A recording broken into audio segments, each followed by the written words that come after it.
भैया एग्जाम में 90% लाना है, 95% लाना है, 98% लाना है, तो इसके लिए तो ताबड़तोड़ पढ़ना पड़ता होगा। मतलब दिन भर किताबों में ही घुसे रहो, किताब से बाहर निकलो ही नहीं। क्या बाबू, तुम्हें भी ऐसा ही लगता है क्या कि ये मार्क्स लाने के लिए इतना ज़्यादा पढ़ना पड़ता है? हम्म। हट बुड़बक, ऐसा थोड़ी होता है कि 90-95% मार्क्स लाने के लिए एकदम किताबी कीड़ा बनना पड़ेगा। अरे बाबू, बुद्धि से काम लो, स्मार्ट स्टडी करो। केवल गधा मजदूरी करने से कुछ नहीं होता। तो आज के इस वीडियो में हम लोग 4 ऐसे स्मार्ट स्टडी टेक्निक्स को सीखेंगे जो कि तुम्हारे स्टडी को नेक्स्ट लेवल पे लेके जाएगा। और अगर तुम इन टेक्निक्स को फॉलो कर लोगे तो तुम भी कम पढ़ के एग्जाम में तोड़ फोड़ मचा के आ सकते हो। So hey guys, this is Ronit, a mentor, a helping hand, a big brother of hundreds of students. तो उसमें जो हमारी फर्स्ट टेक्निक है, फर्स्ट मेथड है, उसको एक छोटे से स्टोरी से समझते हैं। अब मान लो 2 स्टूडेंट्स हैं। एक स्टूडेंट एक दिन में 10 से 12 घंटे पढ़ता है और उसके मार्क्स एग्जाम में उस लेवल के नहीं आ पाते जितना वो डिजर्व करता है।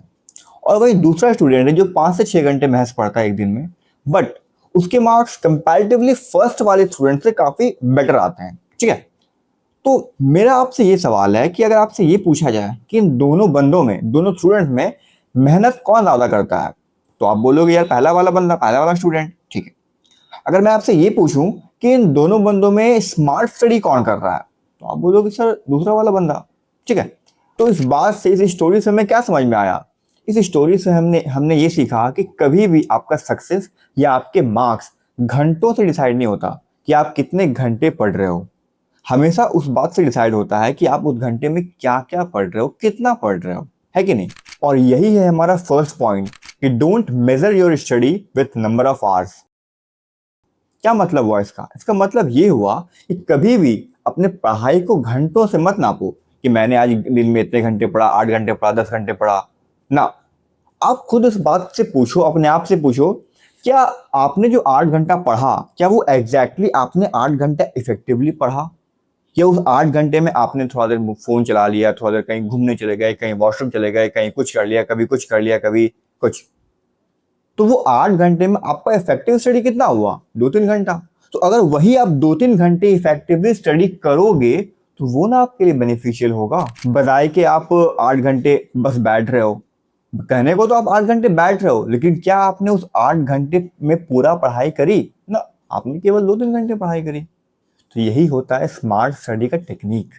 अब जो इसमें हमारा सेकेंड टेक्निक है वो है 80-20 रूल। ये क्या चीज होता है? देखो, कभी भी आपके कोई भी एग्जाम में, चाहे कोई कॉम्पिटिटिव एग्जाम हो, चाहे स्कूल के एग्जाम हो, कभी भी किसी भी एग्जाम में जो 80% क्वेश्चन आता है वो 20% सिलेबस से आता है। क्या बोले हम? जो 80% क्वेश्चन बनता है एग्जाम में वो 20% सिलेबस से आता है।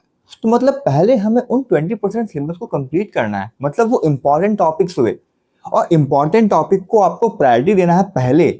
आप एक बार उनको पढ़ लो, अच्छे से कंप्लीट कर लो, क्वेश्चंस कर लो, फिर आप बाकी के टॉपिक को कवर करो। हम लोग क्या करते हैं, सब कुछ पढ़ने के लिए बैठ जाते हैं, और सब कुछ पढ़ने बैठोगे तो हमें ये पता नहीं हो क्या इंपॉर्टेंट है, क्या इंपॉर्टेंट नहीं है। मतलब क्या एग्जाम में ज्यादा पूछ रहा है, क्या एग्जाम में कम पूछ रहा है। अगर हम उस ढंग से पढ़ेंगे तो हम तो सब चीज पढ़ रहे हैं और कुछ ढंग से याद नहीं हो रहा, तो एग्जाम में कहाँ से अच्छा स्कोर कर पाएंगे।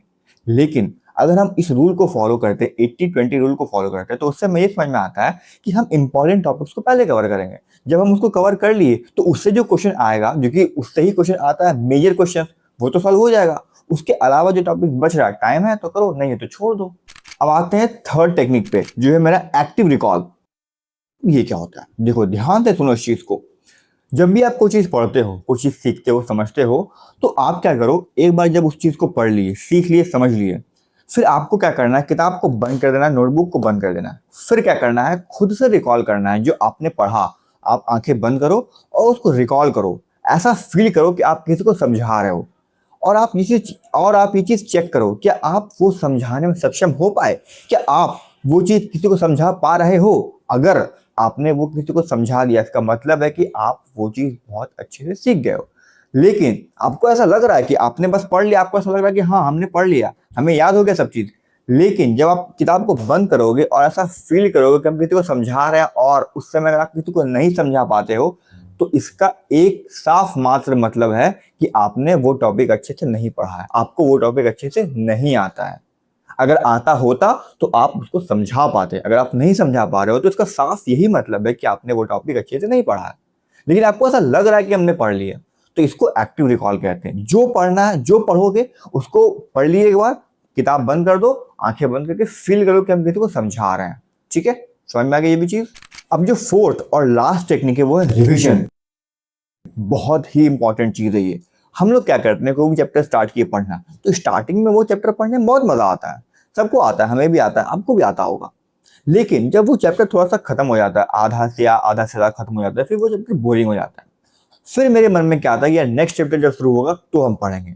जो तुम पढ़ लिए हो उसको रिवाइज कौन करेगा? जो इतना चैप्टर्स पढ़े हो उसको रिवाइज कौन करेगा? तो ये रिवीजन नहीं करने के वजह से सबसे बड़ा प्रॉब्लम क्रिएट होता है मार्क्स नहीं आने का। आप रिवीजन नहीं, तो revision is the key of success. Revision, R for revision, R for rank, ये दोनों आर से ही है और दोनों बहुत इंपॉर्टेंट है। रिवीजन करोगे तभी आपका रैंक बनेगा। रिवीजन नहीं करोगे पढ़ा हुआ चीज तो आप भूलोगे ही ना मेरे भाई। मेरे मन में क्या आता है, बच्चों के मन में क्या आता है कि नई चीजों नई चीज पढ़ने में ज्यादा मजा आता है। यार नई चीज पढ़ो, उसके लिए मना नहीं है, लेकिन जो पुराना पढ़े हो उसको रिवाइज तो करो। रिवाइज सर बोरिंग लगता है करने में, मजा नहीं आता। यार मजाक के लिए थोड़ी कोई पढ़ता है, ऐसा थोड़ी होता है कि नहीं? तो रिवीजन करना बहुत इंपॉर्टेंट है, रिवीजन किया करो। तो अब इस वीडियो से हमारा कंक्लूजन क्या निकला कि स्मार्ट स्टडी का ये मतलब बिल्कुल नहीं होता कि बहुत लंबे देर तक पढ़ना, बहुत जब तक थक नहीं गए तब तक पढ़े जा रहे हैं, या दिन भर किताब लेके बैठे हुए हैं ना। ये बिल्कुल मतलब नहीं होता स्मार्ट स्टडी का। स्मार्ट स्टडी का मतलब होता है फोकस होके पढ़ना, जितने देर पढ़ रहे हो डिस्ट्रैक्शन फ्री होके पढ़ना, प्रॉपर रिविजन करना। ये चीजें होती है स्मार्ट स्टडी का मतलब। तब जाकर के आप कम टाइम में बेटर स्कोर कर पाओगे। वरना वही फिर 8 घंटे लेके बैठो, 8 घंटे में फिर बोलोगे सर 8 घंटे पढ़ रहे हैं मार्क्स नहीं आ रहा, कैसे मार्क्स आएगा? 8 घंटे में पढ़ तो तुम 3 ही घंटे रहे हो, 5 घंटे तुम्हारा फालतू वेस्ट हो रहा है। तो ये था हमारा आज का वीडियो। अगर ये वीडियो आपको यूजफुल लगा होगा तो इस वीडियो के कमेंट में अपना एक कमेंट छोड़ के जाना, स्मार्ट स्टडी। मैं समझ जाऊंगा आपको ये वीडियो अच्छा लगा है। और सब्सक्राइब करना ना करना वो आपकी मर्जी है, लेकिन अपने किसी एक दोस्त के साथ इस वीडियो को जरूर शेयर करें ताकि उसे भी इसका बेनिफिट मिल सके। तो मिलते हैं फिर नेक्स्ट वीडियो में, तब तक के लिए टेक केयर।